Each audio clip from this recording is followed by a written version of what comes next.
চায়নার একটি গ্রামের হাঁস পালন প্রক্রিয়া আপনাদেরকে আজকে দেখাবো। চলুন একটা মেয়ের হাঁস পালন প্রক্রিয়া দেখে আসি। চায়নার হাঁসের কামারগুলো সাধারণত জলাশয়ের আশেপাশে তৈরি করা হয়। পর্যাপ্ত জায়গা ও সুষম খাবার নিশ্চিত করা, কামার পরিষ্কার পরিচ্ছন্নতা রাখা।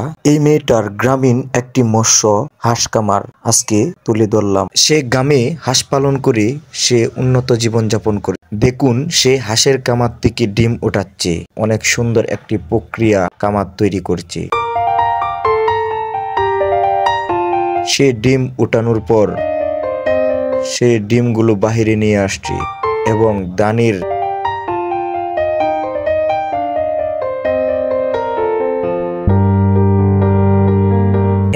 দানির এক বস্তা চাটা নিয়ে আসছে। সেই চাটা কাঁচাই দিয়ে সুন্দরভাবে ডিমগুলো সংরক্ষণ করবে। দেখতে থাকুন।